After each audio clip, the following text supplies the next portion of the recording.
deveria ter uma depressão muito grave. Eu fico pensando, o que levou essa pessoa a fazer isso? Penso que ela tinha falta de Deus no coração. Eu penso que houve uma falha na família. Eu acho que essa pessoa foi fraca. Eu acho que ela estava muito sozinha. Penso no sofrimento, na dor que ela devia estar sentindo. Eu me sinto impotente. Eu acho que ninguém escutou essa pessoa. Nossa, eu fico com muita dó dessa pessoa. Eu fico preocupada com a família dessa pessoa. Acho que ela não encontrou o tratamento que ela precisava.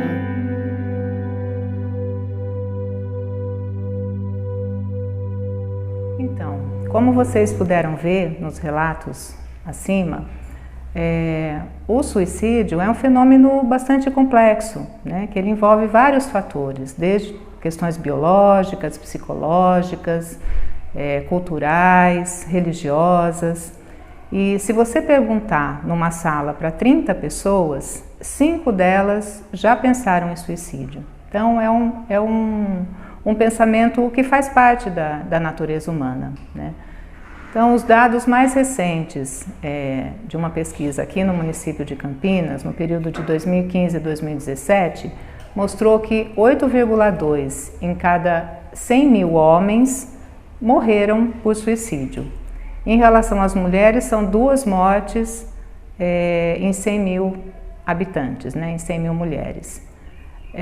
Em relação à média brasileira, esse número está um pouco abaixo. A média brasileira está em 9,2 para homens e 2,8 para mulheres. Isso em relação aos óbitos. Mas se você for perguntar tentativas de suicídio, se você for considerar as tentativas de suicídio, elas são num número muito maior, né?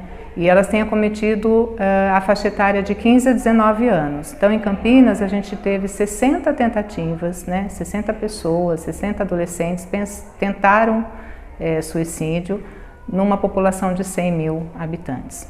Então, se a gente for ainda considerar as pessoas que não tentaram, mas pensaram em suicídio, né, alguma vez na vida, então a gente imagina que esse número seja bastante expressivo.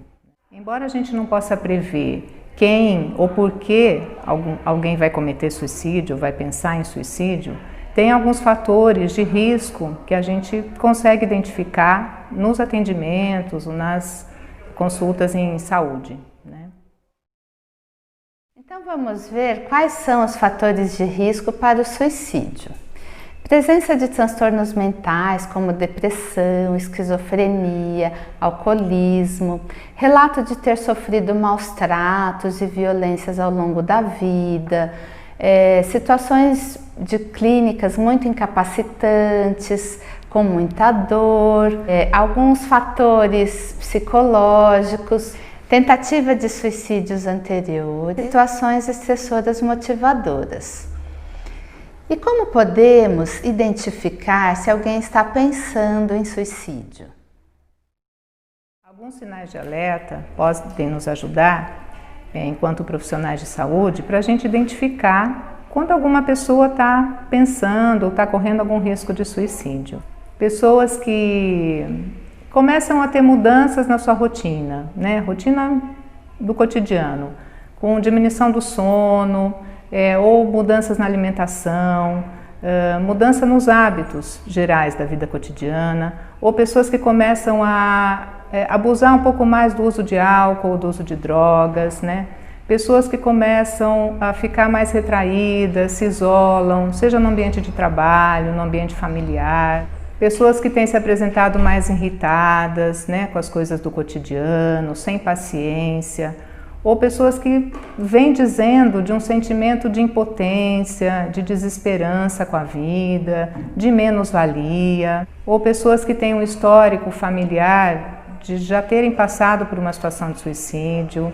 ou já tentaram suicídio, né? Então são fatores que são sinais que fazem a gente ficar um pouco mais atento, né? De que alguma coisa não vai bem com aquela pessoa e ela pode em algum momento pensar em suicídio, né? Agora, como que a gente vai abordar essa pessoa? O que que a gente fala para ela nesses momentos, quando a gente identifica isso? Então vamos ver a forma de conversar com alguém sobre isso. É importante procurar um lugar tranquilo, preservado, para que ela consiga se sentir à vontade para falar. Depois ouvir atentamente, ficar calmo, demonstrando respeito, empatia, de maneira afetiva. Evitar ficar interrompendo ou já falando alguma solução. Podemos perguntar como é que ela se sente ultimamente, se existem muitos problemas na sua vida, com quem você tem conseguido falar sobre isso, se você tem pessoas que você consegue contar como apoio, como a família, ou a igreja, a religião, ou no trabalho, que pessoas que você pode conversar sobre esse assunto. Quando a gente está conversando com alguém sobre esse assunto, a gente está ganhando tempo, porque o pensamento de suicídio, ele dura um tempo, e é importante que a gente ganhe tempo para poder ajudar essa pessoa. Apesar de não ser possível a gente impedir, né, que alguém pense ou que alguém tente suicídio, tem algumas estratégias, algumas coisas que a gente identifica como fatores de proteção que têm se mostrado interessantes quando a gente olha para esse fenômeno. Então, indivíduos que têm uma rede familiar ou social, ou na escola, ou na igreja, independente da religião que tenha, né? São pessoas que têm mais possibilidade de estar falando dos seus sofrimentos, falando de alguma coisa que não está bem com ela, né? Ainda pessoas que estão vinculadas a algum serviço de saúde, que frequentam rotineiramente um espaço de cuidado, elas têm mais chance também de serem ouvidas pelos profissionais, né, que estão acompanhando. Mas para isso é preciso que a gente tenha serviços e profissionais preparados, né, com informações e que se sintam confortáveis para estar fazendo essa abordagem. Nem que seja uma breve conversa com essa pessoa no momento que ela chega em sofrimento e que depois se pense em encaminhar para um serviço especializado, né? Acho que é importante essa primeira abordagem. Isso tem surtido muito efeito e faz com que as pessoas se sintam cuidadas, né? Alguém está olhando para elas naquele momento que ela está com aquela angústia insuportável. As campanhas preventivas e as conversas com a comunidade também, no geral, tendem a contribuir, né? Para a gente desmistificar um pouco os tabus que existem em torno do suicídio, em torno de se falar sobre isso. A gente acredita que falar em suicídio não vai induzir ninguém a cometê-lo. Pelo contrário, né? Você ter uma fala aberta, respeitosa e afetiva com a pessoa que está sofrendo pode ajudar a que ela consiga falar daquele sofrimento, porque a pessoa que quer morrer, na verdade, ela quer acabar com aquele sofrimento que para ela está muito grande, está muito difícil de conviver. Então, se ela encontrar na frente alguém que disposta a ouvir, talvez juntos vocês possam pensar em estratégias, em outros caminhos para ela diminuir um pouco aquela dor.